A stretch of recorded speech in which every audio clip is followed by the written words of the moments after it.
Pernah nggak sih Anda ngerasa seneng gitu pas sadar kalau Anda salah? Kedengarannya aneh ya? Aneh banget. Biasanya kan sebel ya kalau salah. Iya kan? Tapi ternyata ada semacam kenikmatan tersendiri loh waktu keyakinan kita itu terbantahkan. Bukan karena jadi merasa bodoh, bukan itu. Tapi lebih ke sensasi. Kayak nemu sesuatu yang baru gitu ya? Betul. Coba deh inget-inget, kapan terakhir kali Anda benar-benar lega gitu karena, oh ternyata saya keliru. Mungkin jarang ya. Kayaknya sih jarang. Rasanya ada semacam, apa ya, pertahanan otomatis gitu dalam diri kita. Nggak mau salah pokoknya. Nah, sumber kita kali ini terutama kita ngambil dari bab 3 buku Think Again ya, yang fokusnya pas banget nikmatnya mengakui kesalahan. Ini ngebahas persis soal ini. Kenapa sih kita kok susah banget ngaku salah? Hmm, Terus gimana caranya biar kita bisa ya lebih nerima momen aha-aha pas kita salah itu? Yuk kita telusuri bareng deh. oke. Jadi, akar masalahnya itu ada pada sesuatu yang disebut psikolog sebagai ego totaliter. Ego totaliter, wah kayaknya serem ya. Iya, kedengarannya gitu. Tapi bayangin aja ada kayak diktator kecil gitu di pikiran kita. Tugas utamanya itu melindungi citra diri kita. Melindungi citra diri. Iya. Jadi ego ini bakal nyaring informasi, nyaring fakta, yang dianggap mengancam keyakinan kita. Apalagi keyakinan yang udah wah mendasar banget buat kita. Oh, jadi kayak filter gitu ya, yang jelek-jelek buat ego dibuang. Bisa dibilang gitu. Fisikawan Richard Feynman pernah bilang kan, prinsip pertama itu Anda nggak boleh bohongi diri sendiri. Dan Anda itu orang yang paling gampang dibohongin. Nah, ini nyambung banget. Makanya kita sering defensif kalau ide inti kita ditantang. Oke, paham. Kita punya ego totaliter ini yang suka ngatur. Terus pertanyaannya sekarang gimana caranya biar kita bisa ngelunakin dia dikit gitu, biar lebih terbuka. Nah, sumber kita ini ngasih solusi menarik. Pentingnya detachment. Atau ya memisahkan diri. Memisahkan diri maksudnya gimana tuh? Ada dua cara penting nih.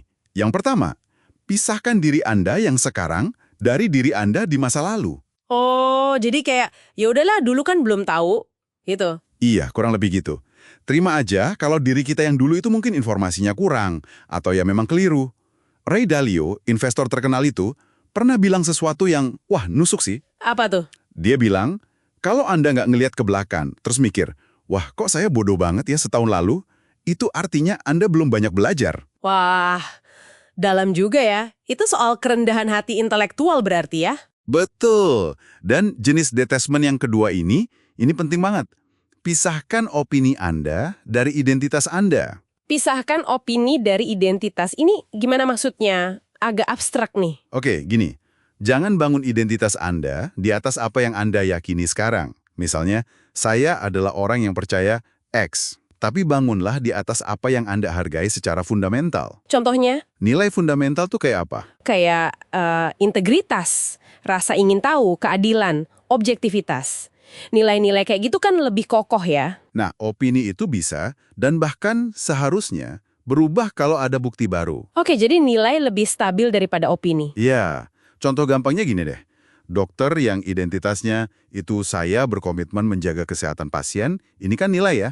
Dia bakal lebih gampang buat ganti metode pengobatan kalau ada riset baru yang lebih bagus. Dibanding dokternya. Dibanding dokter yang identitasnya misalnya saya adalah ahli metode lobotomi profesional. Nah, loh. Kalau metodenya udah nggak relevan, identitasnya goyang kan? Fleksibilitasnya jadi beda banget. Oke, kebayang sekarang. Jadi ini bukan cuma teori ya. Ada contoh nyata nggak sih orang yang beneran bisa kayak gini? Yang menikmati kesalahannya? Ada banget. Contoh yang menarik itu dari para super forecaster. Super forecaster, peramal super gitu?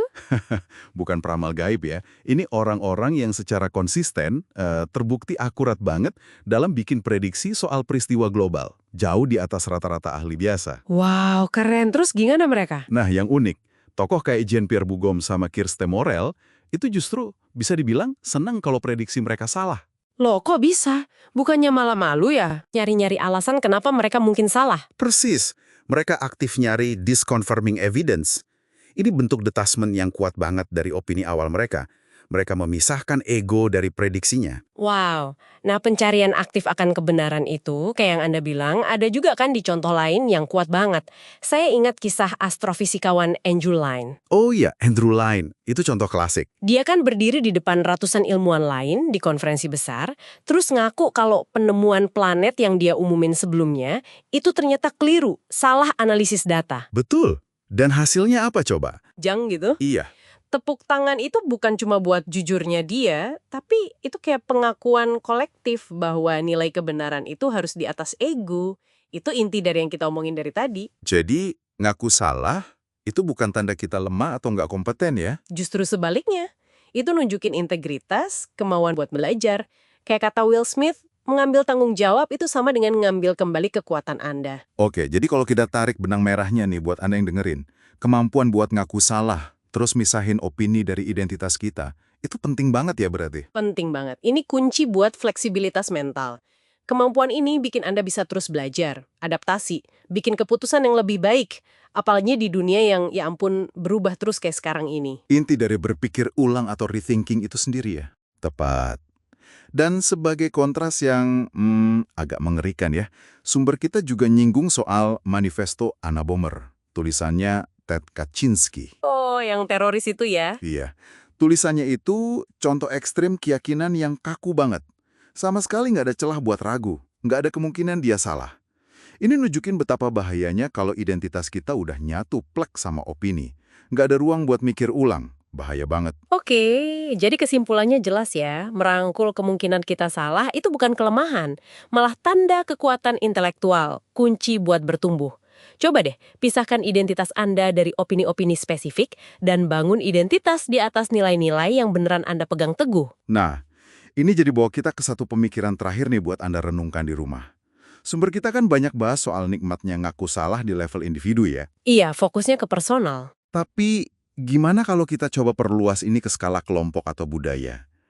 Mungkin nggak sih sebuah tim atau komunitas atau bahkan perusahaan gitu, secara kolektif bisa merayakan momen waduh ternyata kita salah nih sebagai kesempatan emas buat belajar bareng. Bukan malah jadi ajang saling menyalahkan atau merasa gagal gitu ya? Iya, bukan sebagai kegagalan yang memalukan, tapi justru sebagai titik balik buat jadi lebih baik. Coba deh direnungkan itu.